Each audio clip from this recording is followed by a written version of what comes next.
This is a podcast by the News Minute, and you are listening to South Central.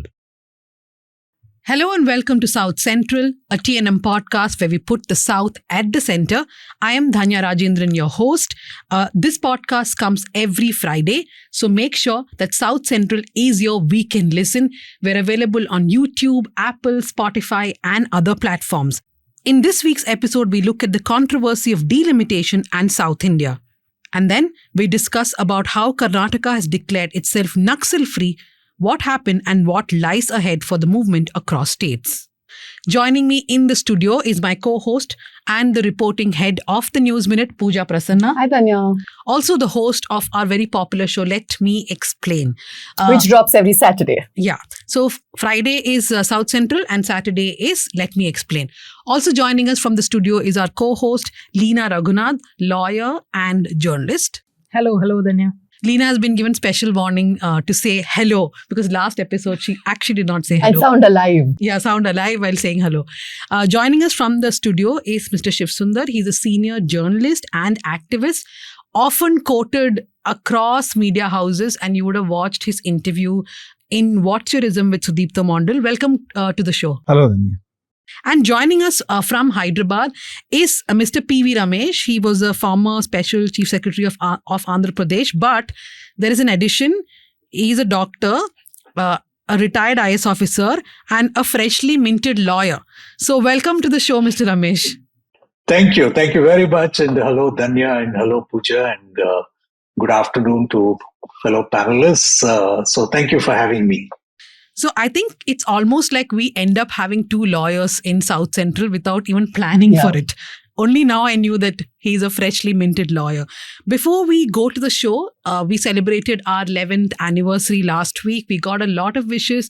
People took the special membership offer, which is you take one annual subscription, you get to gift a subscription free. That offer is still running. So do try to take it in this week. And of course, our monthly subscription is just rupees 500. So think about it. Take a subscription. 500 rupees a month may not mean much to you, but it does mean a lot to us. In fact, giving 500 to a news organization may not even impact your budget a lot, but it makes a huge impact in our lives. That's how we run our newsroom. So click on that subscription link. Try to take that monthly subscription and do support our journalists. I'm pretty excited about a couple of stories that we have planned in the next few months, but nothing is possible if not for your support. So go ahead and do that. Pooja, headlines. So we start with Kerala. Police seek answers as investigation unfolds in mass murder in Thiruvananthapuram. The murders took place across 3 separate locations in a span of just 8 hours.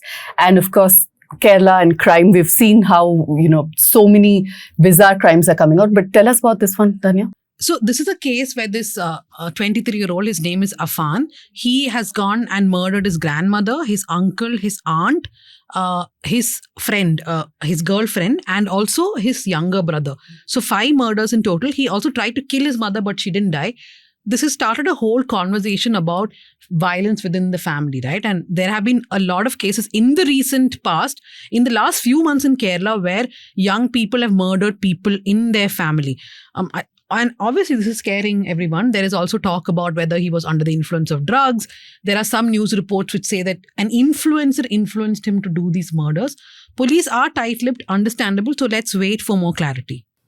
Ready for another language war, says MK Stalin, and he's convened an all-party meet. On 5th of March, many opposition parties from other states also might end up attending. And after this, of course, was started off after the NEP war between the DMK-led government in Tamil Nadu and the BJP-led government, union government. So we did a South Central last week on this. And the NEP, basically, the National Education Policy, says that all the states should have 3 languages being taught in schools. Though it does not mandate Hindi, the DMK says that this is a backdoor entry for Hindi, that the 3rd language will become Hindi. And Tamil Nadu politics has had a history of opposing Hindi. They've been against 3 languages. They follow 2-language policy.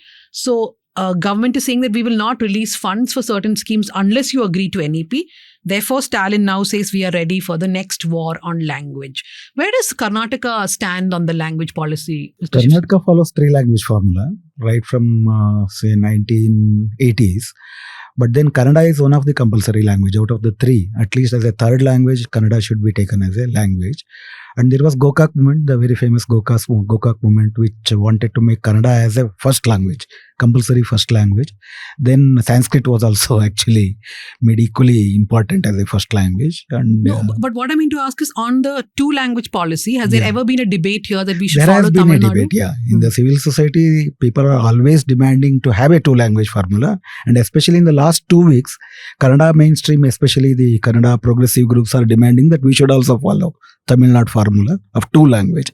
But there are many complexities. When there are minority groups, etc., when they want to have their own language to be taught as a medium of instruction in the beginning, what will be the two language? Whether Kannada will be one of the compulsory language and there will be no English then. So what is the provision for vertical mobility, which is possible only through English? So these are some complexities. But against Hindi imposition, there has been a very strong movement picking up in Karnataka also. Actually. Yeah. Right. Also, just a teaser, my Let Me Explain focuses on the anti-Hindi agitation in Tamil Nadu historically, so that could also be giving more perspective. Pawan Kalyan rules out opposition party status to YSRCP. Now, We should I also think say, we Ramesh, have, what yeah. do you think of Andhra Pradesh not having an opposition party? officially at least. Yeah. No, officially, one should have at least 10% of the legislators in the lower house to be eligible to be recognized as an opposition party. Andhra has 175 seats, MLAs, of which YCP has only 11. Will fall short by almost 7, because you should have a minimum of 18 to be eligible to be notified as an official opposition. And this we have seen also with the earlier parliament, when the Congress was not conferred the opposition status, and there was no leader of opposition as such, because they had fallen short of these 10% norm. So I suppose legally, that's the position. And what Mr. Pawan Kalyan is saying is legally tenable proposition. However, perhaps the niceties is to have, anyway, the 11 members could act as an opposition group. Right. This is a developing story from Telangana, the tunnel accident, and rescuers have apparently managed to reach the accident location, but they're unable to locate those who are trapped. There are still 14 people who are trapped under debris and soil and what have you. There are a total of 14 agencies working around the clock, trying to locate them, try to bring them out, both from the union government and the state government. And what is worrying is there hasn't been any movement. That's the latest that we've heard. But there's no clarity on that yet. And of course, we continue keeping track on that. And on to my most favorite headline of the week. Karnataka legislators can now be more at home in the house on recliners. So there are 15 recliners that will be taken on rent. This has been announced by the Karnataka speaker because he wants to boost the attendance in the assembly. So he thinks that if there are recliners, then legislators after lunch can take a nap and come back to work. I have so many things to say about Inappropriate things to say. Inappropriate things to say about this. Hopefully, they will just be resting and not watching porn. We will move on to the discussions. The first discussion is on delimitation. Now, those watching South Central may think that, didn't you guys discuss delimitation once? Yeah, we did. Partially, we did discuss about delimitation. But remember, we are a news organization that focuses on South India. We are one of the very few news organizations that focus exclusively on South India. The interest of India is in our hearts. But when you talk about the interest of India, the concerns of all regions have to be addressed. And as far as the News Minute is concerned, we find it our duty to talk about the concerns of the southern states, which is why delimitation is something that we will keep talking about. It's found itself in the news again because Tamil Nadu Chief Minister M.K. Stalin had a meeting and he held a press meet in which he said that there is a conference they are calling with 40 political parties being invited in which they will talk about delimitation. He says that southern India and Tamil Nadu will stand to lose because of delimitation. And I think more people are pitching in today. K.T. Ramarao from Telangana, BRS, has said that he agrees with M.K. Stalin, but he says that delimitation should not be done on the base of population, but on the base of fiscal contributions to the nation. Now, we have discussed this many times, Pooja. Delimitation is an exercise which is very much wanted. There are states like Uttar Pradesh, Bihar, etc., which do not have as many legislators or MPs as their population demands. The proportion is very less. But while we try to increase the proportion of MPs for the northern states, should the southern states suffer? That's the whole point here, right? Yeah. And the freeze on delimitation started in 1976 when Indira Gandhi was a prime minister. It was extended by Atal Bihari Vajpayee when he was a prime minister. So basically, the freeze was put on the view that states should be given time to control population. And after it is done, after a period of 25 years or whatever, you will have delimitation. The bottom line is the same, right? We spoke about tax devolution and how the South loses out. So this is an extension of the same thing. And I think this is not North versus South or South versus Uttar Pradesh or Bihar. We have to make that very clear. It isn't the case even when we talk about tax devolution. It's about them getting fair representation because they do need better governance in those states, as we have seen time and again. But at what cost? Because all of South goes up by 19 seats altogether, whereas the northern states No, I think more than that. 36. No, I think that's another problem, right? I'll come to Mr. Ramesh, but before that, I want to just say that we don't actually have an estimate of how many seats it will increase. And the BJP is very calculative. They're not talking about the numbers at all. But Dhanya, I just want to add that today, in fact, I saw a headline that Amit Shah has reacted to M.K. Stalin's statement, and he said that Tamil Nadu will not lose out on seats. That said, they've not come out with what their formula will be. How will delimitation happen? And that's where the problem lies. Yeah, so the only estimate we have is the Carnegie Endowment Institute in America. They put out a research a few years ago in which they have sort of made an estimate that based on the 2026 population, how many seats will each state get? And their calculation is that Uttar Pradesh will get, I think, a lot more and Tamil Nadu will get 9 seats more. So most of these projections are based on an institute. The government is very silent on it. Well, democracy functions on proportional representation, right? And India ranks the first in terms of number of people that MPs represent. So on average, 2.5 million citizens are represented by an MP in India. Whereas the country that ranks second is US. And in US, it is the Indian representation is 3 times more than what the US representation is. So we can imagine how much that proportional representation differs. But when we look at it, compared to a state like UP and Tamil Nadu, whereas in UP, one MP represents 3 million residents on average. In Tamil Nadu, it is 1.8 million. But if you look at the average number of voters, which is not the total population, but it's the voters that an MP should in reality represent, right?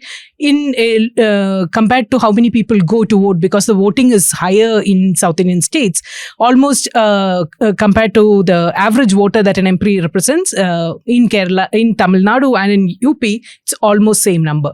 So though the population wise the representation is more in UP, if you look at the average voter numbers, it is sort of equal.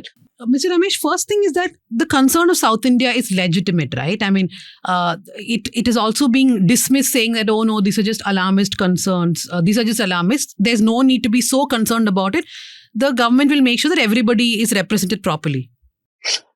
No, I would like to just step back for a second and go back to the fact that our republic is still very young.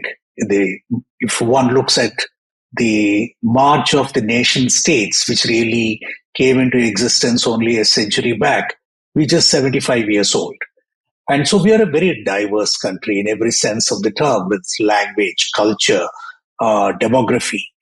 Now, stepping back in 1951, when there were only 499 Lok Sabha seats, now voters constituted about 54%, because the voting age was about 21%.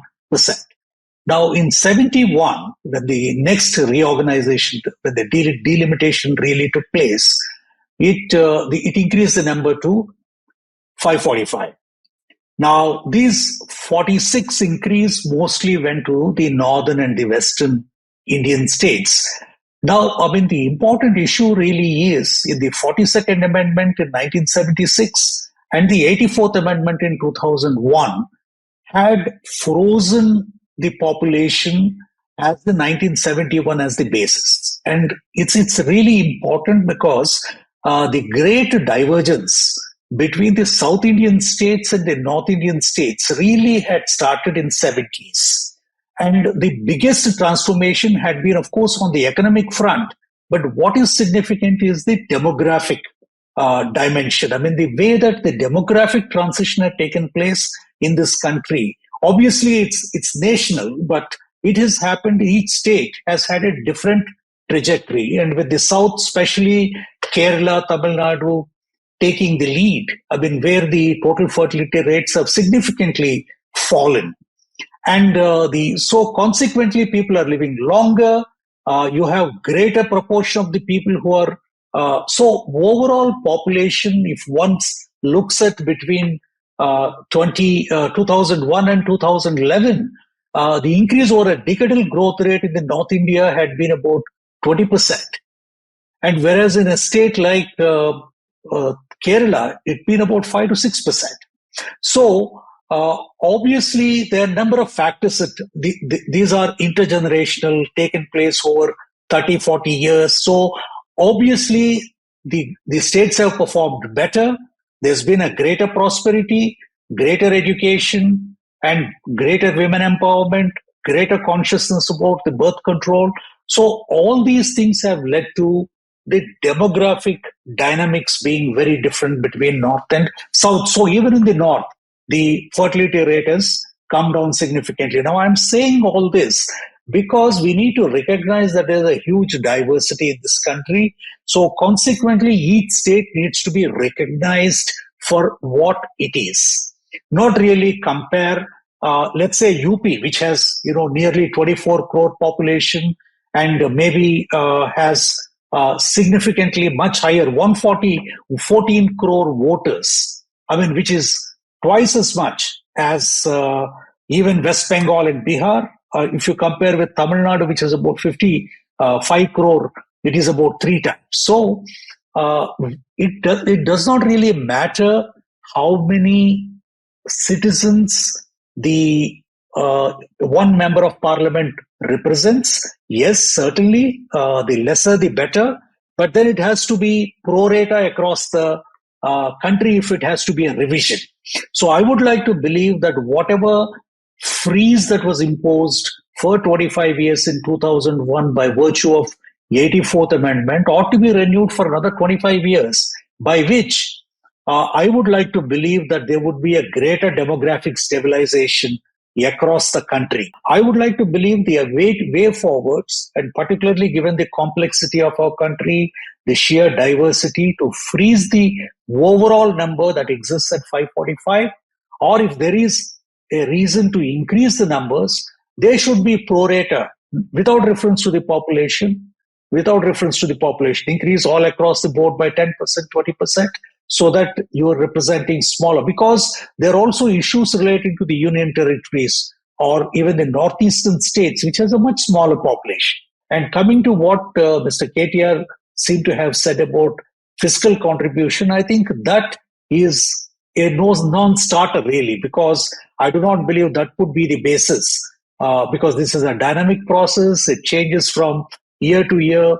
Fiscal health is not only revenues, it also means how well you are managing your overall finances. So I do not believe that could be an indicator. Essentially, at the end of the day, constituencies are carved out based on the population. But the principles would have to be more clearly defined, especially in the light of the women reservation. But I just want to interrupt here. Narendra Modi, the Prime Minister, during the inauguration of the new parliament, made it very clear that the seats will be increased. In fact, our new parliament block has 888 seats. So I don't think that government is thinking about freezing this any further. They may go forward with the plan, but how, they're not making it very clear. So, Dhanya, I think the larger problem here is this. there is a trust deficit, right? And I think it is fueled by the fact that this government is being deliberately ambiguous about the whole thing, not coming out and this has to be done through public consultation. It impacts people very closely. Consult their lives. the public? I know. Why? I know. Blasphemy. Yeah. Mr. Shivasundar, you want to add something? Yeah. Yeah, 2-3 things. The KTR suggestion is completely undemocratic because this whole conundrum to this solution to this conundrum does not lie within the framework of numerical increase of the representation. Total democratic devolution of the power is something that is very much required. You have to reconstitute Lok Sabha and Rajya Sabha with some weightages so that both the dimensions are actually taken care of. Representation is very much necessary. 30 lakh per MP is completely, no, he would never see many constituencies within his region, that is impossible. You should reduce that. Of course, we have this problem of how many will South get because of reducing the demographic portion in the whole national population. But then there are three other things. Fiscal parameters cannot be a single criteria because the legacy, there is a colonial legacy for the development of the southern states. We had this Madras presidency, we had very progressive states, even during the colonial era, both in Maharashtra and also in Karnataka. You had Bombay presidency. You have a historical leverage that South Indian states had got for this kind of performance. And even in the post-independent era, the states which were rich in minerals were actually punished. In fact, there were freight equity ratio where you brought so many tons of coals to the south, for example, Tamil Nadu, without paying the state actually. And there is another parameter which is to be considered, that is debit credit ratio of each bank. For example, in North, if they actually mobilize 25 lakh crore as deposit, they only give hardly 15 lakh as the credit. Rest is diverted towards the south. So what is the money? Money of the north is also flowing. The capital of the north is flowing to the south. So it should not be seen in only parameters of tax devolution. And people of the north should not be punished for the bad governance. They should be, in fact, there is a kind of Brahminical privileged notion in looking at the backward areas. I think that's not correct. You have the... No, I agree that people of the north cannot be punished, but can bad governance be allowed to just go on and on without some kind of, let's not use the word punishment, but without, some consequence for it, right? State being pushed to perform better. Yeah, We're not about punishing bad people, governance but has what been- about the fact that the bad governance or reducing population, whatever it is, yeah. But a quick counterpoint to, sir, your argument of South having historical advantage. Did not West Bengal also enjoy those privileges? But post-independence, they have fallen back, right? That is because of bad governance. So are we being a little harsh on South by saying you just had an advantage? Compare Bengal with the northeastern states. Compare Bengal with Assam, for example. So those are more backward areas. So you have historical legacies. In fact, colonial investment was made in a huge way in South, especially, for example, Tamil Nadu and Maharashtra. That is because there was many geographical reasons also for that matter. The whole Kaveri dispute is dependent on that. How it actually, there were fertile areas, peninsular areas, they wanted to develop that. These historical legacies, historical leverages, we should not actually completely negate that. And the other thing is, coming to this particular part of whether there should be a numerical increase, there should be a numerical increase, but it should come with a devolution of power. Why Lok Sabha should have so much of power? Devolve the power to the regional states. Another one point that I wanted to make here is, Bangalore is developing as Delhi and Raichur is developing as another Bihar. So when you say South is not uniform in that sense. So this is a consequence of a kind of mode of development that we are pursuing. Unless we attend that, these superficial solutions will not go to the roots. I think it's a larger issue. No, so I think devolution and decentralization is a very important part of any solution that we look at, right? Whether it's pro rata basis, like Mr. Ramesh was saying, that we eventually look at seat distribution on a pro rata basis. And I just want to add that M.K. Stalin, the Chief Minister of Tamil Nadu, yesterday said that Tamil Nadu's seats will reduce by 8. And Amit Shah has responded to it, the Home Minister, saying that we will not reduce anybody's seat. So I just clarified with the DMK, he was not saying that from 40 it will go down to 32. He was saying that In the larger scheme of things. from 40 it will go up to 49 or whatever, but if you look at the whole percentages, it will be reduced by So, Dhanya, 8. I think the number is, if currently it has 23% of the seats, the South, not Tamil Nadu alone, it'll come down to around 19%, I think. Yeah. So that is the fear that in the overall scheme of things, it will become irrelevant. It depends on the band, no? 15 lakh to 30 lakhs or 15 lakhs to 20 lakhs. How many lakhs of voters per seat? That is not decided.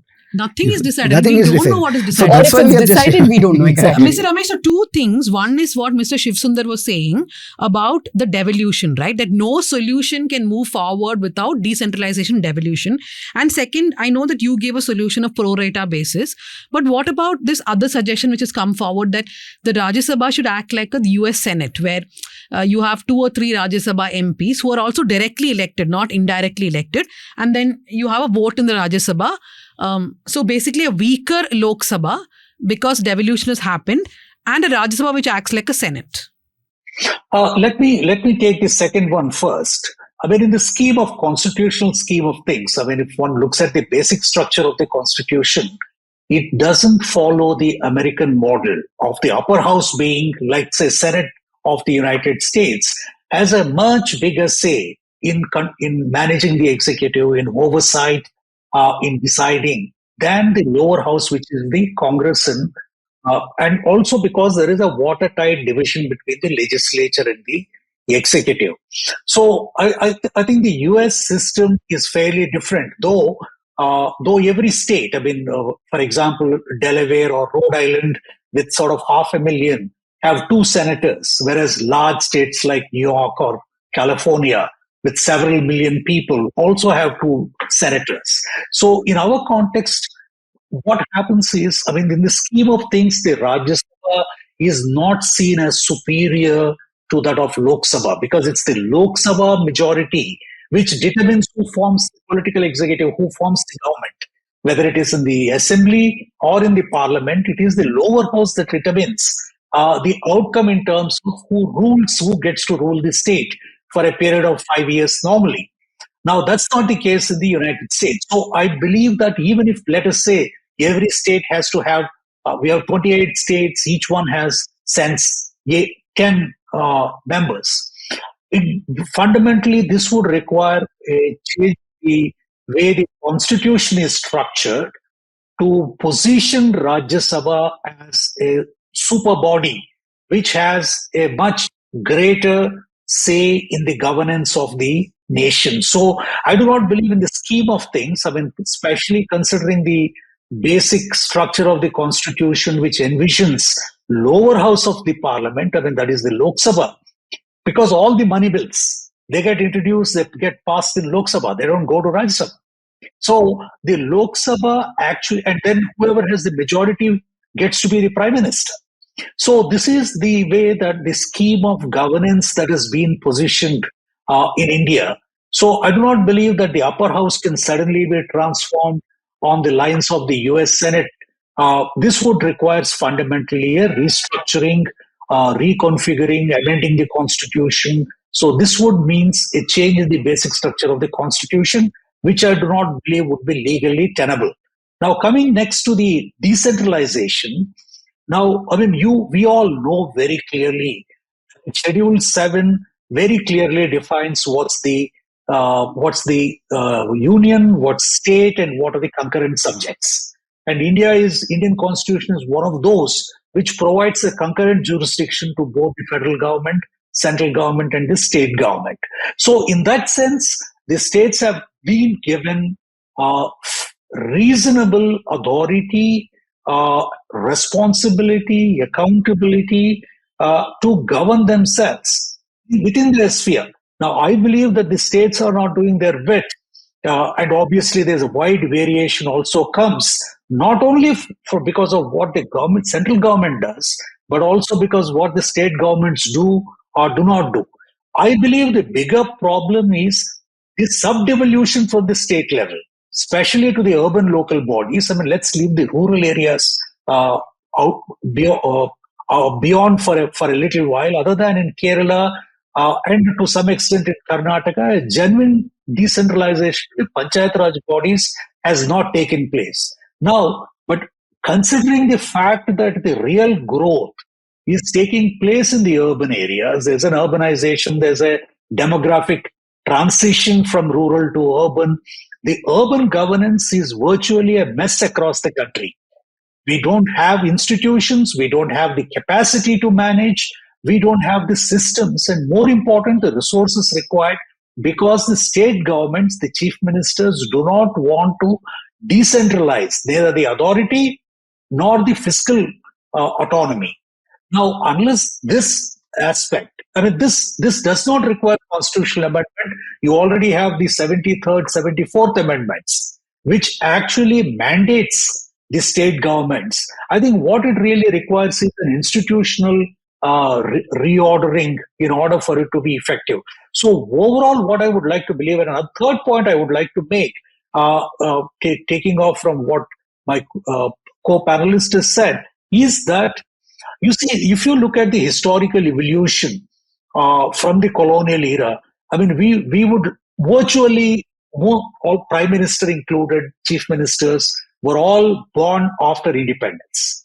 And all the senior civil servants today in this country are those born in 60s and 70s. Now, you have a situation, we don't understand how the situation was in 1947 when number one, the country was partitioned, number two, the British India, which constituted about half of the area of the what is today India, and you had 560 odd princely states, which came together to form this country at a different systems, institutions, economic dynamics, cultures, languages. So, in a way, the country today stands at a very, very different level of identity. I mean, I say I belong to Telangana, or somebody may say I belong to Uttar Pradesh. We have a greater sense of identity today than what existed maybe 50 years back, let alone 75 years ago.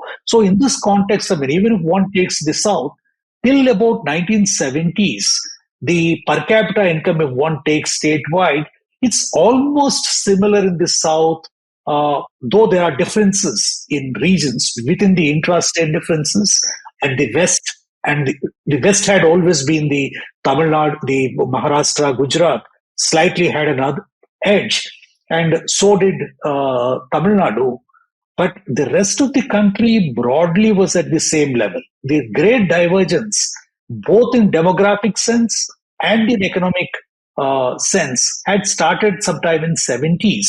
And you see the consistent march in a very different directions between north and the southern states. And I'll just conclude by also saying this cannot be, the political dimension cannot be ignored.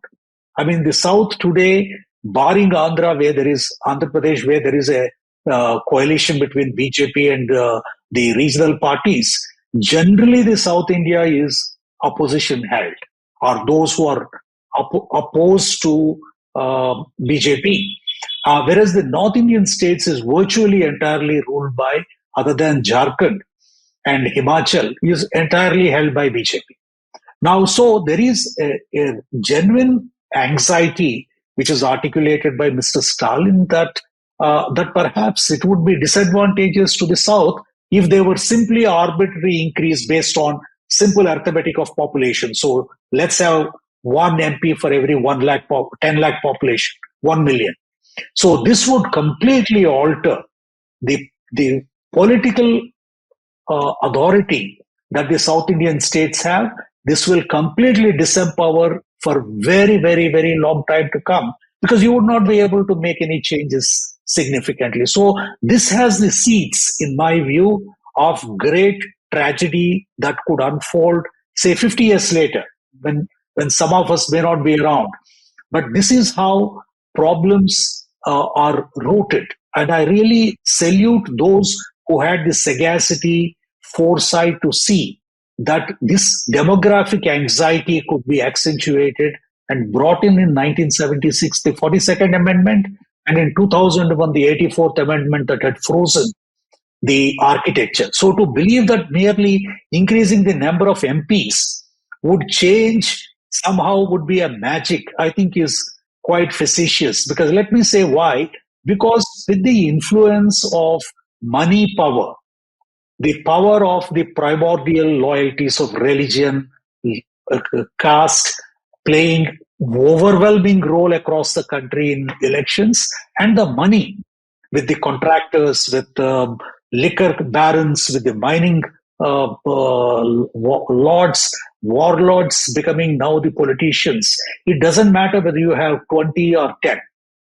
So there is a fundamental problem in financing elections, how democratic our system is. What we today have a large oligarchic system masquerading as democracy. So this is the reality, at least from what I know. So this is a lot more complex. Unless we address these, merely tinkering with numbers will really upset. Yeah. So I wrap up the conversation with just asking you both something. So one thing Mr. Ramesh pointed out, very important, right? The political dimension of this entire thing.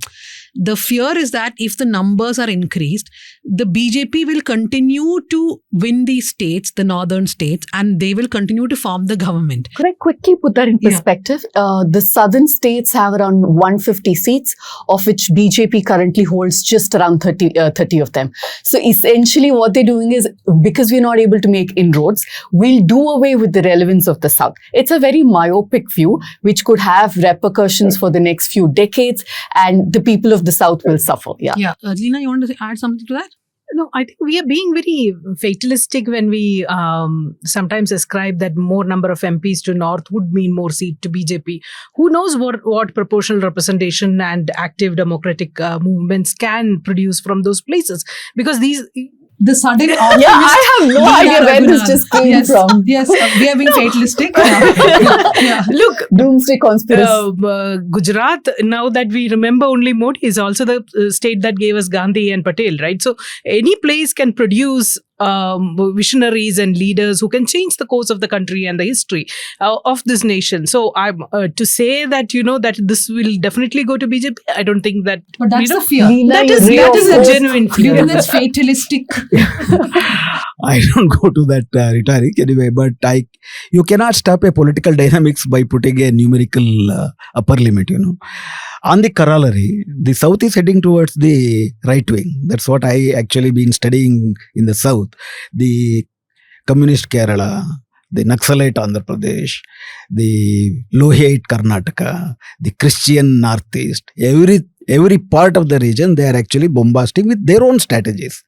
Unless there is a conscious, progressive people's movement which is built at the grassroots level. That's where I agree in the last part of Mr. Ramesh, where he decided whatever may be the change, if you remain with the same old lads actually ruling the polity, these changes will be only superficial. So the solution lies there, where you only have a people's movement which are in decline. So whether it is 544 or 886, if the same polity continues, then there will be no much change. And the second thing, if you come to the colonial legacy part especially, that's where I wanted to link that with the kind of development model that we are pursuing. Even in the 70s, if South was equivalent to the North, because since 50s, it was at the cost of the states which had mineral resources, the South was developed. That is one part we should not deny. It is not to deny that there is a complete discrimination by the Modi government for the South. It is not to deny that, but historical part is also there. Post-90s, state has completely withdrawn from the development projects. It has given it to the private sector. Private capital will only go to those places where there are already infrastructure. So then this discrimination, state and the North and South discrimination is actually structural in that sense, in the post-liberalization period, which is also political in that sense. So I think those... We will argue about this perhaps in a different South Central, but I have to go to this... Before you close that, the point that while I was making this very optimistic point, the point I was also trying to think through is that if you look world over, authoritarian governments have come into power now using democratic processes. And so, as Mr. Ramesh was also pointing out, the whole political process, the whole democratic process has been taken over by thugs and world over technocrats who have unlimited resources. And so there is no, true representation in any of this. So, unless we fix the whole process, unless we fix the money flow into politics and all of that, the solution, as you said, is like is multiple levels that we have to Yeah, so think we about. have lots of problems, right? No devolution, thugs in politics and all that. But immediately we'll also have to fight a delimitation plan, which is purely based on population. And therefore, we will have more stories on it. Now we'll go to the second topic. We're going to discuss the Naxal movements in India. Karnataka has recently declared itself as Naxal-Free. And 2 or 3 days ago, the Kerala Q branch has also said that the last Naxal in Kerala, who they knew about, has surrendered. So what went wrong with the Naxal movement that it is finished? What went wrong within the movement? That's what we'll discuss. I just want to add that when I called Mr. Ramesh for the debate, I told him that, so you stick to the delimitation if you want. You can leave during the Naxal debate. He said, but I want to be more part of that more because I worked in districts which were Naxal hotbeds in Andhra Pradesh. Yeah, Pooja, so. No, it's also interesting that today we have two panelists who can give us such diverse perspective. I'm not going to presume where each of you stand on this, but somebody who's been an administrator, somebody who's been an observer, so I'm an activist. Yeah. I try to not label you as just an activist because you're so many things. Yeah, but I am proud to say I am an urban Naxal also, and all of you for that matter. Yeah. But before we open this up, I want to also plug my colleague Anisha's piece on this. We've just put this out a couple of days ago. It's headlined "The Long March to Surrender: How Karnataka Became Naxal-Free." It not just looks at Karnataka, but talks about how a little bit of history of Naxalism in different parts, including Andhra Pradesh, and how this could very well serve to be a productive model to, if not eliminate, at least curb Naxalism in many states. Sir, what do you think Karnataka did right to start off with? I have a little problems with that title, no? Naxal-Free. Can you really be Naxal-Free? But what do you mean by Naxal-Free? In this, Naxalism is an ideology, Naxalism is a politics, Naxalism is a response for a perpetuated kind of hierarchy, feudalism, whatever you say. It was a response. The response was of a different kind, and one response was also Naxal response, an armed response. Through armed struggle, they wanted to change in whatever way they thought of. Can that be completely decimated if the problem continues and the solution is off? I think that is not possible. The solution may be wrong. That is a different thing. Solution are many. You don't have one fixed solution to the problem that we have. So in that way, if you think that Naxal problem is, we are Naxal Mukt, you cannot be, unless to just say active Naxals. No, armed Naxals Yeah. also. I That think is the also- armed rebellion has come to an end is what I Karnataka is think saying. armed rebellion actually starts with the minds of the people. Then they go to the field, then they take up the arms. Whether you have extinguished that, that's when So you say you're that giving Naxal. ideas. Now people will say, in your head, you're a Naxal. That's what so Modi I'm going says. to pick you up. That's what Modi Please, says. all of us will get but picked up. just Let's not go there. Just explain like how it happened in Karnataka. For example, on one side there was an anti-Naxal force which was pretty strong, especially in the districts where the Naxals were there. But simultaneously, you had citizens and the government engaging with them, saying you surrender, right? Yeah. See, I'll just take 2 minutes for the history because I want to clarify what is this Naxal movement, because it is only portrayed in a security angle. See, according to me as an activist, as an observer, or you can say as a student activist, I had a very close connection with these kind of movements also. You can say I am a participant observer. That's my confession. So, Naxalism is part of solution and not part of the problem. This is actually the words mentioned in the 2006 central government dossier on the left-wing extremism. Because the rampant feudalism that existed, the big landlords and the whole, their oppression, etc., that was brought to a halt due to the armed struggle, which democratic instruments, democratic structures could not do that. For example, there is a very deep-rooted study by Bela Bhatia, who actually did her thesis in the impact of Naxalism in the Bihar, especially in the central Bihar during the 70s and 80s. So this emerged like that, and their ideology is Marxism, Leninism and Maoism. They think that armed struggle is the only solution because parliamentary path will not actually result in any kind of fundamental change. This is they're a party, they have a politics. That may be wrong, that we may concur or may not concur. So that is one thing. In Karnataka, I think, as you know, the party came later, movement came first. In 1967, in a place called Naxalbari, the workers, the coolies of the tea garden in a place called Naxal-Free actually went on a rebellion against the oppression there by the Jyotidars and etc. And then when the police came to suppress them, the district party secretary of the CPM then was Mr. Charu Majumdar, and he actually conceived this idea of having a armed challenge to the state and build your own sphere of liberated areas that will become the core of the liberated India. And that is the time when Chinese Revolution had given a path for the Third World struggle. They considered themselves as Maoists, where they said that rural areas should be liberated first and the city should be actually encircled through liberated rural areas. That was their great idea. But then that was possible in a situation where you had a situation of China, which pre-revolutionary China, if it had existed. That is generally in a communist parlance considered as a semi-feudal, semi-colonial country, where you had big landlords, etc. Those things, that is not existent. Wherever it existed, it actually fared well. For example, if you read Walking with Comrades by Arundhati Rai, who actually went to the areas in Chhattisgarh, etc., and they came out with the struggle where there is severe oppression by the capitalist class also. For example, extractive capitalism. They want to completely take the people out of their areas, Adivasis, etc. There was a big challenge because none of the parties actually could give that counter. So that's why she said it was a struggle between MOUs and Maoists. MOU-wadis versus Mao-wadis. MOU is corporate MOUs to take the mineral resources, etc. In Karnataka, in the early 70s, there was influence of the Naxal ideology on few intellectuals in Mysore, Bangalore, and they used to bring a small magazine called Munchuni, which means vanguard in Karnataka.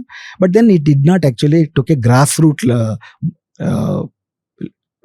presence in Karnataka because Karnataka's political landscape is dominated by Gandhiite and Lohiite ideology. Marxism actually was concentrated in only areas where trade union was strong, basically Bangalore, Mysore, those part of area. Dakshin Kannada. Dakshin Kannada was an exception because there you had a strong farmers movement where, in fact, that's why the land reform movement was also successful in Dakshin Kannada. Later in the early 80s, when there was a very strong People's War group, actually, it's a People's War party, another offshoot of in fact, Andhra and Telangana had a great presence there. You had Gaddar, you had Varvar Rao, there are great names those days. They had a very long-lasting influence on the Dalits and the landless peasantry in the bordering areas, especially Raichur and Kolar, who were earlier in the formations like Dalit Sanghar Samiti, etc. So they were brought into kind of this influence, and in the late 80s there were farmers movement led by the Naxalites in Raichur and Bidar. But in the late 90s there was actually encounter that took place in Raichur, and there was one intellectual who came from the Naxalite movement who was studied in Delhi, JNU, etc. by name Saket Rajan, who actually guided the Maoist part of the Karnataka state. He thought that to sustain a Naxalite movement, forest cover is necessary. So from the Maidan areas of the Raichur areas, the whole movement was shifted to Western Ghats, where there was a burning problem of eviction of the Adivasis due to national park, etc. And those people were actually fighting for the past 15 to 20 years. And the Congress governments have assured them that they will be evicted. No Brahma or Ishwara could save them. That was the kind of promise made to them. But was that a strategic mistake? Because if you look at it geographically, it's almost not the same country, where your Kalyana Karnataka has more dire problems. And when we've seen historically, Naxalism has thrived in areas that are backward, right? Economically and socially also backward. So when they made that switch to Malnad region, where you have, I'm not denying the fact that there are issues, but there is more, the education is better, prosperity levels are better, although not uniform. Did somewhere the movement lose steam already? Rajan believed in the armed. He was a more violent in fact, Western Ghat is not Dandakaranya. Western Ghat is not Chhattisgarh. So that is sure. And especially if you, retrospectively, if you look at the Naxalite movement, they were strong and they sustained their actually influence in areas where they call semi-feudal pockets, where landlordism existed and where no democratic means of the present system actually reached. For example, Chhattisgarh. So it was the only political organism was there was these kind of people, the Naxals who reached there. There they are still sustaining. But here Chhattisgarh it is was not only. sustainable. Here they could not sustain because of those, they could not actually understand the existing contradictions in their terms. Now, what is the contradiction? What is that actually that make this particular problem, which is the principal contradiction? In their communist parlance, they identify the principal contradiction, unless which you can't resolve, none of the other problems could be resolved. So that there was a failure. So the similar failure they actually experienced in other developed pocket also. For example, Punjab. Punjab was a very strong state which had a Naxal presence till 80s. But then the Green Revolution actually produced a different kind of political economy, different kind of classes, different kind of contradictions. So in that given contradiction, how are you going to wage your struggle? Those are there. I'm going to just flip that argument for just a moment here. I mean, in a sense, the Naxals broke a social contract, right? That has been in existence, at least in modern societies, where individual citizens give up their right to practice violence, and only the state can exercise violence in return through armed forces, police, etc. And in return, they are supposed to give protection, not just physical protection, from a whole host of things. Now, the state did abdicate, and one romanticized version of why Naxalism came into being is as a reaction to that. But it is still a breach of the social contract. Mr. Ramesh, you have seen it upfront in Andhra. My question to you is, somewhere along the line, did Naxals lose sight of what they came into being and started targeting the very people they claim to protect and be the voice of?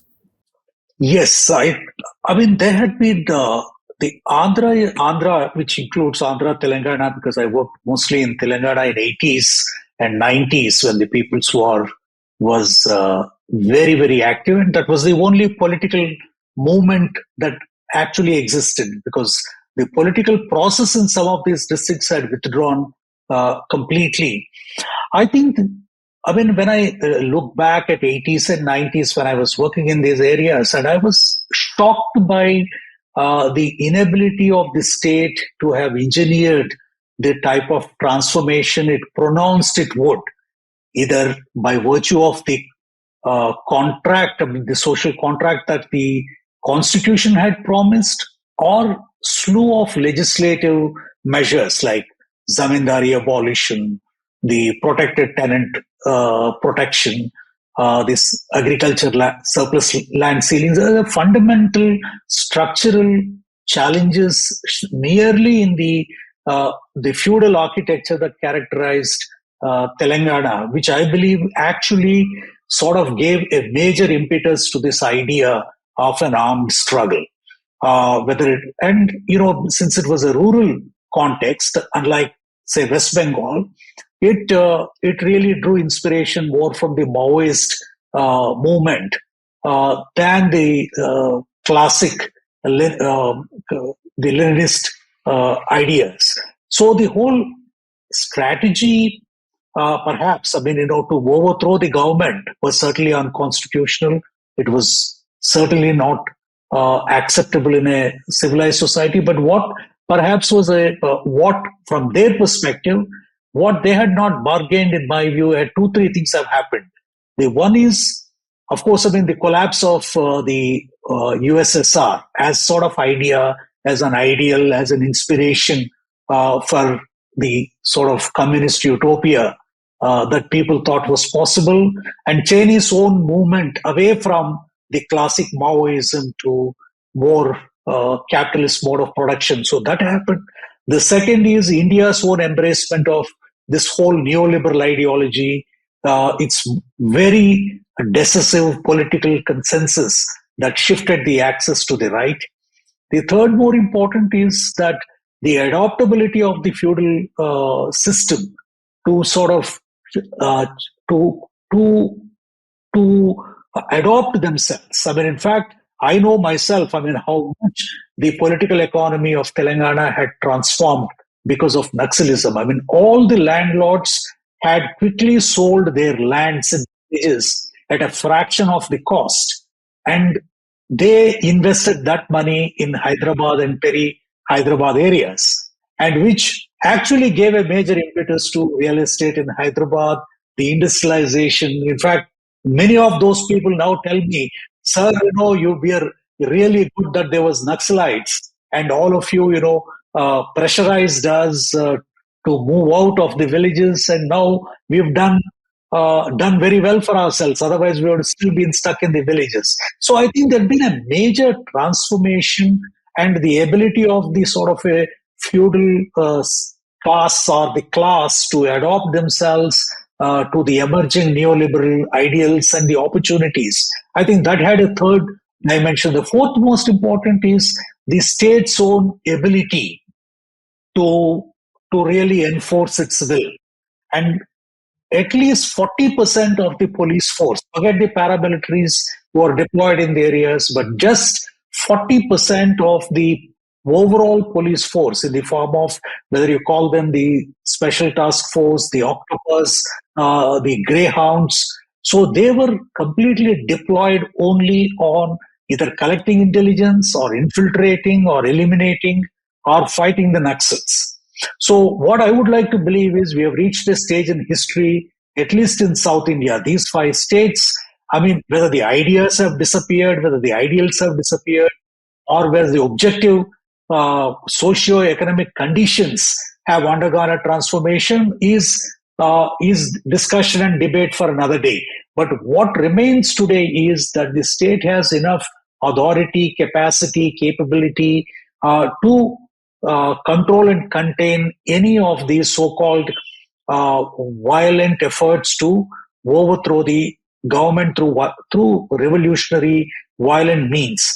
So I believe that it is actually time that these 4 states declared themselves that they don't have this movement anywhere, disband these political forces, and redeploy them for these emerging issues, challenges of law and order, to social harmony, to protection of women, to protection of those who are weak and weaker sections of the society. So I think the police need to change the mindset. There's an opportunity clearly to really say that yes, there is, if there is no active problem, if there is a problem in pockets, we will deal with them at that with this small force, but there is no need to deploy 40% of our resources, human resources, the monetary resources, and much more importantly is this military grade weapons that had been purchased and the surveillance equipment that had been purchased to support these anti-Naxal movement. And I myself had been part of this process. So we have deployed an enormous amount of resources on Naxals. I think we need to redeploy them. Now, I did read a few statements of Amit Shah has set a deadline of 31st March 2026 for country to be Naxal-free. Now, there's no roadmap. Now, Chhattisgarh, many politicians, officials have said that we are on the verge of being Naxal-free. We know that to be not true. Devendra Fadnavis, Maharashtra Chief Minister, said because 11 members of the movement, surrendered in Gadchiroli, that we are also on our last leg. We know none of that to be true. In Karnataka, when I look at the terms of engagement between those who were negotiating, it was not as though you just come and we'll arrest you. It was bringing them back to the mainstream. It was also setting an example, right? They are now allowed to take part in democratic movements, even if it is opposition of the present government. And these terms are very important.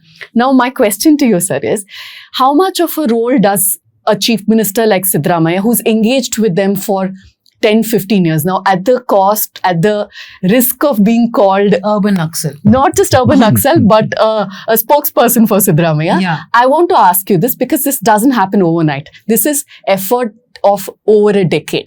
How much of a role does that play as opposed to somebody just coming and declaring these deadlines? No, absolutely. I mean, if I may take it, I mean, the leadership, their own understanding, their empathy, their own understanding of the political economy, the social dynamics in different parts of the state make a huge difference. I mean, I had seen myself when Chenna Reddy became chief minister in 1989, he had a very, very different approach from that of N.T. Ramarao. And in 2004, when Y.S. Rajshekar Reddy became chief minister, he actually invited back the Naxal leaders for negotiations. So, I mean, this understanding, this is much more complex, much more nuanced appreciation of this struggle, I think is very critical for political leaders. I mean, the people don't understand that, ultimately these are citizens of this country. You may consider them renegades, they may have gone astray. Now, if Israel could engage with Hamas in negotiations, there are germane reasons why people are forced to take recourse to violence, and nobody wants this as a first option. Nobody does it. So I believe that this whole targeted approach is completely nihilistic approach. I mean, what it would entail is giving targets to the paramilitary forces, which only results in killing of the innocent people. And you count the number of people who you kill, and then you say that I've eliminated. And I mean, this is reprehensible by any standards. So I've seen it myself at close quarters for a very long time. The violence, the bloodshed, it did nothing. So I believe that this requires an engagement, negotiation. I think Mr. Siddaramaiah, what his strategy, his approach is a lot more mature, realistic, likely to be sustainable, rather than what Mr. Amit Shah is advocating. And now if you eliminate them, then you will start with urban Naxals, then perhaps ultra-urban Naxals, then maybe overseas Naxals. There's no end to this classification, categorization of people who hold ideas, views that are different from you. So ours is, I once again repeat, I just close with one thing. We are a very, very complex, diverse country. We need to recognize those differences, both in ideas and practice, and then act accordingly. Sir, you've been a vocal critic of Siddaramaiah, but do you think in this case, he allowed the civil society to take control? Let's get back to what all happened. I'll take some few minutes if you permit me. So first of all, let me start with stating that Siddaramaiah's surrender policy is not qualitatively different from Amit Shah's surrender policy. And this whole thing came into existence after very brutally killing Vikram Gowda. Let us not forget that. Very recently. And this surrender also is a consequence of that encounter. And if you remember what was the statements made by Siddaramaiah, immediately after Vikram Gowda's encounter, he said that press should actually congratulate him. Naxalism is a menace and it should be nipped at the bud, and we have killed. And what did Parmeshwar say, the Home Minister?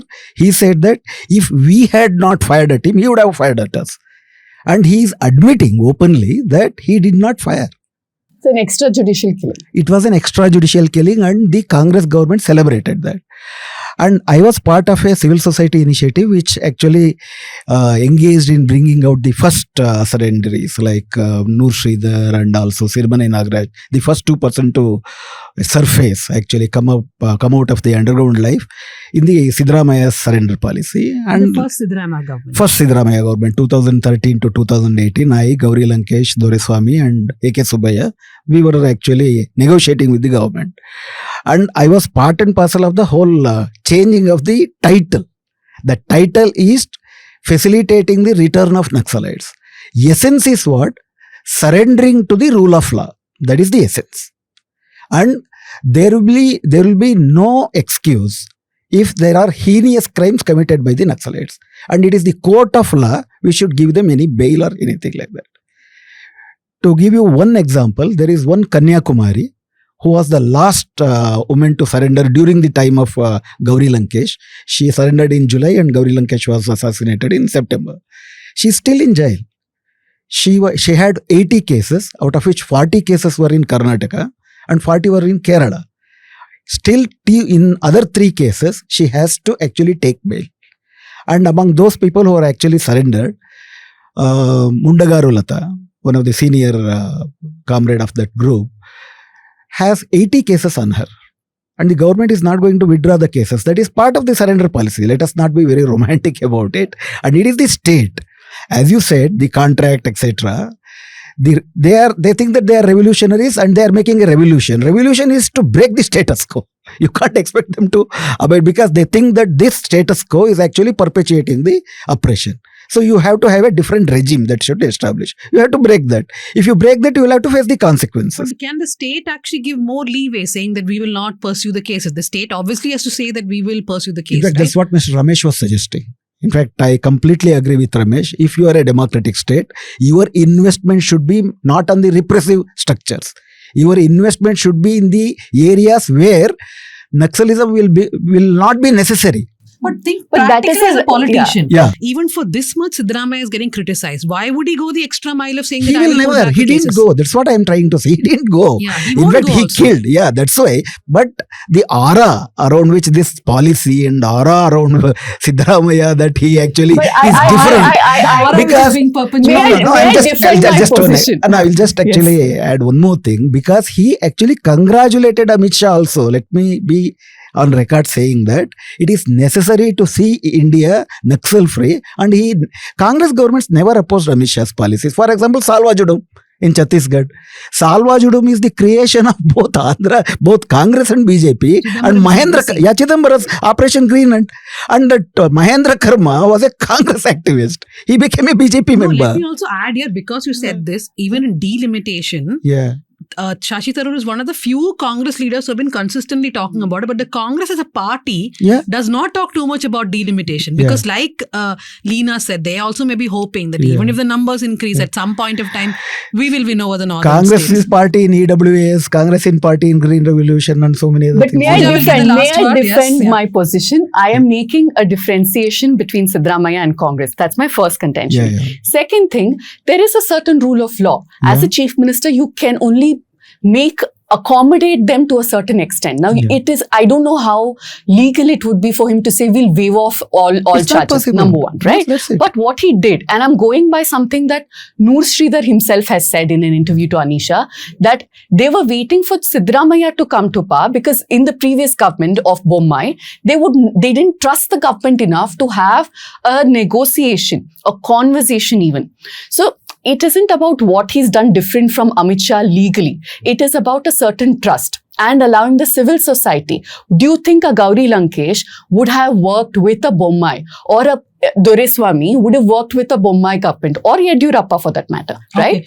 I have to close the conversation, but I just want to tell and remind everybody to read Anisha's article. Yeah. It's there on the homepage. It says, though Mr. Shivasundar does not agree with the headline, we put it in quotes, how Karnataka became Naxal-free in You quotes. put it in quote. no? Yeah, put it in quotes. Here also, put it in quotes. So, I just one sentence. Siddaramaiah, that there is a difference between Siddaramaiah and Amit Shah, and it is not to the extent that you actually celebrating. That is the I'm only not thing. celebrating at all. I don't want to get trolled. There is a difference, but that is not to the extent of making it a qualitative difference. That is the Okay. point. So I'll read out a few letters before we go to the recommendations. We are reading out letters now. So do write to southcentral@thenewsminute.com. Only of subscribers. Yeah. So if you want us to read out your letter, then scan the QR code and become a subscriber. The QR code is on the screen right now. So most of the letters we got last week was, of course, congratulatory because we had our 11th anniversary. Abraham Kandankeri wrote, thank you, Dhanya, for your enjoyable newsletter, which I sent to subscribers. And as South Indians, we are proud of it. Thank you. M. Divakaran says, dear Dhanya and Vignesh. So me and Vignesh, who's a CEO, we had sent a newsletter out together. So that's why most of these letters are for that. Just the CEO? He's also my husband. So the newsletter was about how when the first batch of interns came to the News Minute. Let me congratulate you for the 11th Thank you very celebration. much. Sorry, I 11th forgot anniversary, that. not of my wedding, but of the News Minute. Yeah, so the newsletter was about how when the first batch of interns joined the News Minute, they went back to the college and said the CEO and editor-in-chief are flirting with each other all the time. I set the record straight on that. So then every other batch of interns who come, we first tell them we are husband and not we. Me and Vignesh are husband and wife. So that was a newsletter about how running an organization also as a couple is very different from just running it with other people, right? So M. Divakaran, hearty congratulations to both of you and your team for all the support and the cause of independent journalism. I have already become a disruptor member during the beginning of the week. Good job, Mr. Divakaran. Wishing you and the team all success. May your tribe increase. Ranjani Rao has written, my husband and son and I are proud subscribers of both the News Minute and News Laundry. And like I said, the rupees 500 subscription which you take every month, you get both News Laundry and the News Minute, not one organization. So Ranjani says, I thoroughly enjoy listening to South Central, and let me explain. In addition to the various ground reports that are featured, my son watched the Andrew Tate and Manosphere report very carefully, and we had a big discussion. So to those not aware, we had done a report, my colleague Lakshmi Priya did, about the Manosphere. Do you know the Manosphere? You know urban Naxals, you don't know Manosphere? We will send you the story to read. Basically, young people are into Manosphere, which sort of makes them sexist and misogynist. So we had done an article. She says a big thank you to Sudipto for recommending the book, Seeking Begumpura. I'm still reading the book, and what an eye-opener it is. Last letter, Yashaswini says, I started listening to the South Central podcast recently, and since then, this is the biggest compliment, you have been keeping me company while I drive through Bengaluru traffic. Okay. Wow. So she says, in my opinion, these were outstanding. The discussions on Adani indictment, Karnataka's communal violence trends, and ironage. The discussion on the artificial intelligence copyrights felt a bit shallow. I mean, I felt the same, Yashaswini.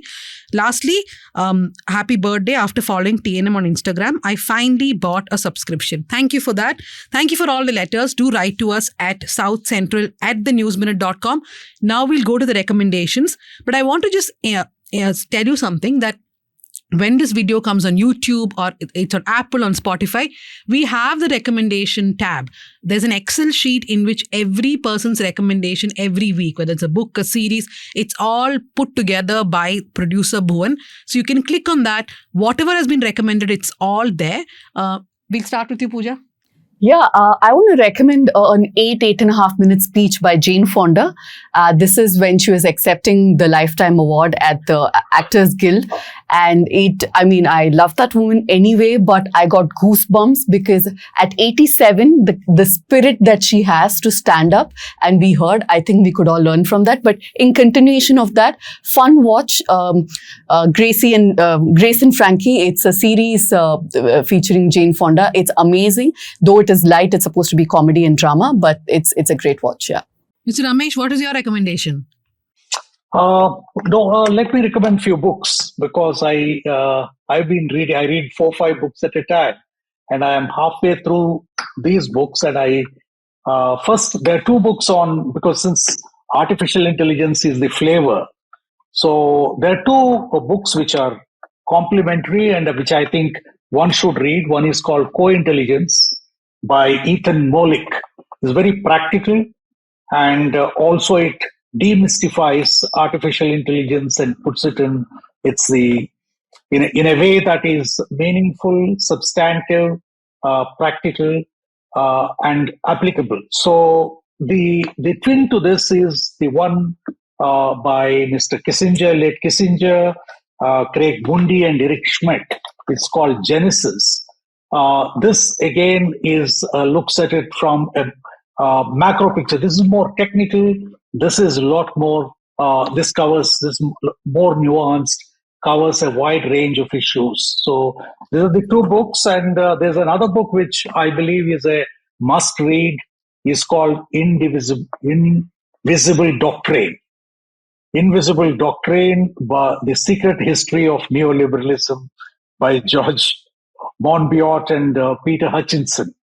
Great read. I mean, it sort of crystallizes the last 40-50 years of the economic philosophy, what it has done, so in a very comprehensive. This is a small book, readable, but it is a magisterial work. And lastly, one fiction that I just completed reading is a Malayalam short stories by R. Vunni, titled Malayali Memorial. 4 books. Bhuvan is like, how do I fill the Excel sheet now? Yeah. I have some 7 books now. Wow. One is Restore Over India by Jan Mirdal, and In the Wake of Naxal-Free by Sumant Banerjee. Understanding Maoists by Mr. N. Venugopal. I think Mr. Ramesh may be knowing him. He is the editor of Vikshanam in Andhra Pradesh. He considers himself as a participant observer of Andhra Pradesh Naxalites. Apart from that, I would also suggest Walking with Comrades and the very recent book by Alpasha, Professor Alpasha, The Night Watch, and also Jungle Nama by one Mr. Satnam.